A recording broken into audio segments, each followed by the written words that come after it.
안녕하십니까. 이 시간엔 개념이 잡히는 일반 물리학 파트 세 번째 18장이죠.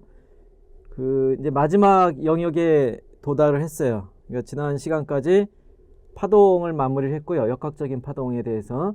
그리고 이제 18장부터는 연력학 영역으로 들어가게 됩니다. 그래서 18장, 19장, 20장에서 세 개 챕터에서 연력학을 마무리할 건데요. 연력학 영역에 들어갈 때 잠깐 그 전체적인 어떤 내용들을 공부할지를 정리를 하고 시작을 하도록 하겠습니다. 그 연력학이라는 것은 크게 열 현상에 관한 영역이죠. 그래서 크게 이제 열과 관련돼서 우리가 어떤 현상들이 있느냐 하는 거고요. 그 다음에 이제 이러한 열 현상으로부터 연력학 법칙을 만들어냈는데, 이 연력학 법칙이 일반적으로 모든 경우에 다 적용이 되지만은 가장 우리가 이제 접근 가능한, 쉽게 생각할 수 있는 것이 바로 이상기체죠. 기체에 관한 법칙들. 이렇게 세 가지 영역으로 나뉘어져 있다. 그렇게 보시면 돼요. 그럼 이제 열 현상은 뭐냐면 말 그대로 열과 관련된 현상인데, 열이 뭐냐?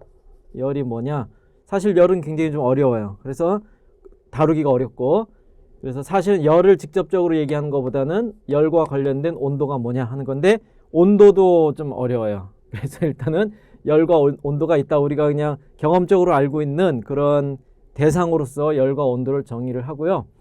그 다음에 이제 그러면 이제 열 현상은 뭐냐? 쉽게 말하면 열을 가열했을 때 무슨 일이 일어나느냐? 그걸 보자 이거예요. 열을 가열하면은 첫 번째로 일반적인 모든 상황에서 온도가 변하죠. 온도 변화가 일어난다. 이러한 온도 변화를 우리가 이제 온도계 같은 것을 개념을 적용해서 온도 변화를 측정했다. 그러면 얼마나 많이 올라가느냐, 또는 온도 변화를 일으키기 위해서 열이 얼마나 더 많이 가해져야 되느냐, 그런 개념. 그래서 여기서 이제 비열, 열용량, 그런 용어들이 나오죠. 비열과 열 용량 같은 그런 개념이 나오고요. 근데 이제 열을 가했을 때 온도만 변하는 게 아니라, 그러니까 온도가 변하는 경우가 대부분인데 온도가 안 변할 때도 있어요. 그러면 온도는 안 변하는데 열은 계속 들어가죠. 그런 경우에는 상태가 변하죠. 상변화. 그래서 상변화는 뭐 고체, 액체, 기체가 서로 왔다 갔다 하는 것, 그런 상황에 대해서, 그러니까 상변화에 대해서는 잡열을 정의를 해요. 수문열. 자, 근데 이것하고 별개로 또 항상 별개로 일어나는 현상이 뭐가 있냐면은, 열을 가하면 대부분의 그러니까 대부분이 아니라 사실 모든 물체인데, 그 0도씨에서 4도씨의 물을 뺀 나머지 모든 물체는 다 열을 가하면은 팽창이 일어나죠. 열팽창 늘어나요.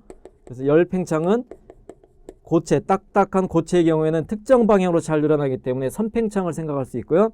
그 외에 일반적으로는 부피가 늘어나는 부피팽창, 그죠? 액체, 고체, 기체를 다 포함해서.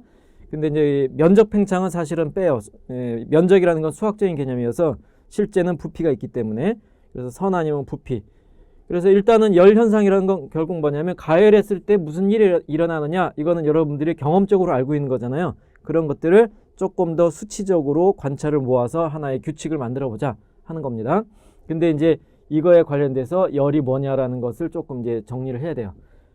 그래서 이제 이러한 열을 가해서 변화가 일어나는데, 이러한 변화가 일어날 때 일반적으로 그 고체나 액체에서는 이런 변화가 일어나는 것의 근본 원인을 추적하기가 굉장히 어려워요. 그래서 가장 간단한 모형이 이제 기체 중에서 이상기체에 가는 거죠. 그래서 기체에 관한 법칙들은 그 전부터 이제 꾸준히 알려져 왔던 것이 보일의 법칙, 그 다음에 샤를의 법칙, 그 다음에 보일과 샤를의 법칙이 있었고요.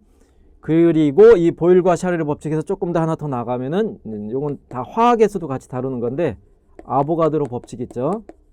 그래서 이상기체를 정의를 하고, 그래서 주로 이제 열 현상과 관련돼서 연력학 법칙을 적용하는 대상이 요 이상기체다, 그렇게 이해하면 돼요.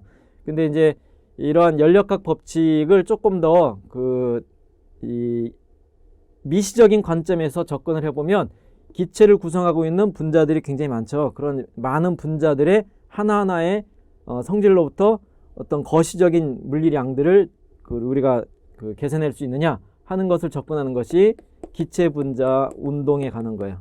기체 분자들의 운동을 하나하나 다 추적해보자. 여기에 이제 기체 분자 운동을 일일이 다 계산을 못하기 때문에 통계적인 방법을 동원해야 돼요. 그래서 통계 연력학의 영역으로 연결이 됩니다. 근데 요 통계 연력학은 조금 어려워요. 일반 물리 범위에서는 개념적인 정도만 소개를 할 거예요. 그래서 이제 이렇게 이상기체에 대한 것들을 정리를 하면은 이제 구체적으로 이런 열연상과 관련된 법칙들, 연력학 영법칙 있죠. 이것은 열평형에 관한 것, 열평형 온도 그것에 관한 것이고, 연력학 1법칙 있죠. 이것은 에너지에 관한 거예요. 에너지 보존. 그래서 이제 연력학 1법칙에서는 기체가 하는 일과 열과 내부 에너지 이런 것들에 대한 정의를 하고, 이 에너지들 사이의 관계를 연력학 1법칙으로 정리를 하죠. 그 다음에 이런 연력학 1법칙이 성립이 되는데도 불구하고 일어나지 않는 일들이 있어요. 그게 이제 연력학 2법칙, 방향성에 관한 것이고, 연력학 2법칙에서는 엔트로피를 정의해서 엔트로피로부터 이런 비가역 현상, 가역 현상 그런 것들에 대한 차이점을 설명할 수가 있어요. 그리고 이제 이 엔트로피가 사실은 그냥 연력학이라고 했을 때는 통계적인 개념이 없이, 연력학이라고 그러면 거시적인 거거든요.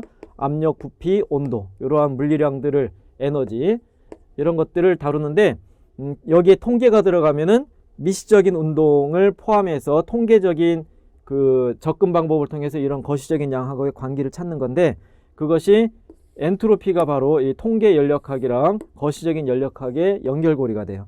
알겠죠? 그래서 이렇게 생각하면 굉장히 간단한 열현상, 기체, 그 다음에 연력학 법칙들이 되는데, 물론 이제 연력학 법칙은 기체에만 적용이 되는 게 아니라 모든 그 우주 현상에 다 적용이 가능해요.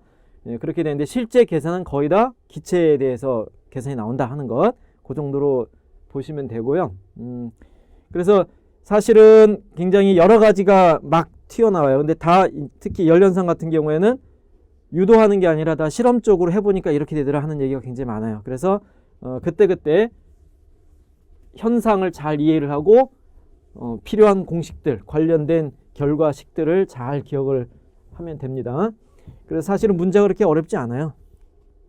전체 내용이 굉장히 변수가 많기 때문에. 자, 그럼 시작을 할게요. 그래서 이제 먼저 열 현상하고 관련된 건데, 이제 일반 물리에서는 이 지금 조금 전에 정리했던 그 순서대로는 진행을 안 해요. 그래서 막 섞여 있는데, 어쨌건 제일 처음에 연력학에서 제일 중요한 개념이 온도가 되죠. 근데 이제 온도를 우리가 정확하게 물리적으로 길이나 질량을 정의하듯이 온도를 정의할 수 있느냐? 사실은 온도를 정확하게 알려면 통계역학까지 다 알아야 거기서 온도의 개념이 나와요. 그래서 지금 우리가 얘기하는 거는 온도가 높다 그러면 상대적으로 뜨겁다, 온도가 낮다 그럼 상대적으로 차갑다 하는 정도로만 생각을 할게요. 그래서 우리가 알고 있는 온도는 단위라고 안 쓰고 사실은 척도라고 하는데, 섭씨 온도가 있고 저쪽 동네에서는 화씨 온도를 쓰기도 하죠.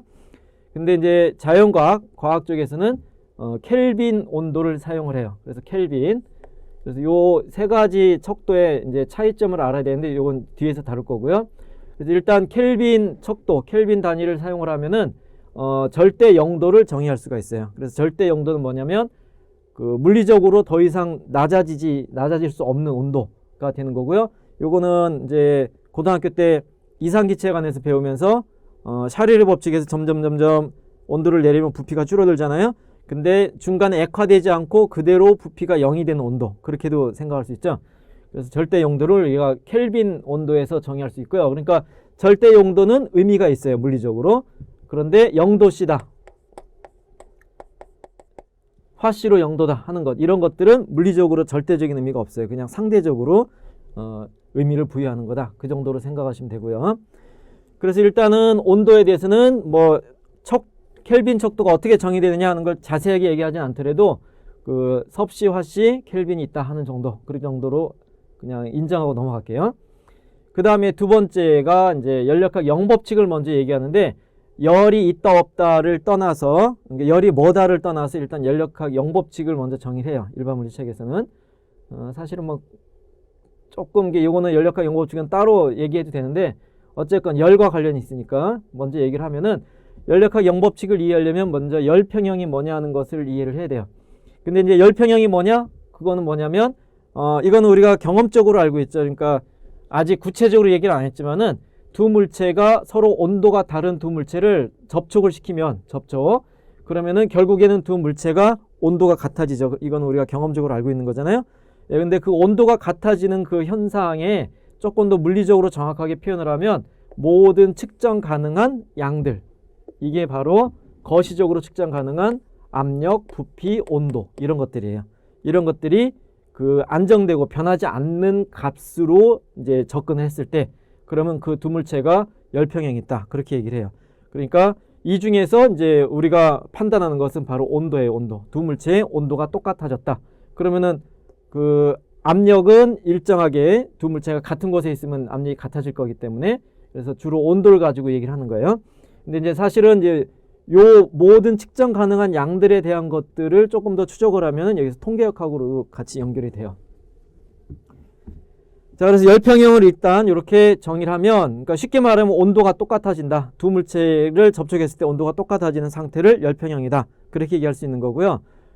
열적으로 얘기를 하면은 뜨거운 데서 차가운 데로 열이 이동하고, 예, 근데 그 열의 알짜배기 이동이 합해서 0이다. 그렇게도 생각할 수 있어요. 그러면 연력학 영법칙은 뭐냐면 열평형과 관계가 되는데 A, B가 있어요. 그러니까 A, B가 있는데 여기에 T, A, B, T 세 개의 물체가 있을 때 T하고 A하고 접촉을 시켰더니 열평형이에요. 그 다음에 A는 놔두고 T하고 B하고 접촉을 시켰더니 또 열평형이에요. 그러면 A하고 B는 직접 접촉을 시키든 안 시키든 열평형이다 하는 것을 요 내용이 바로 연력학체 영법칙이에요. 어떻게 보면 굉장히 당연한 얘기죠. 그죠? T와 A, 그 다음에 T와 B, 그러면 A, B는 직접 대보지 않아도 열평형이라는 걸 아는 건데, 그러면 이 연력학 영법칙에서 우리가 당연한 거니까 뭐 너무 쉽다.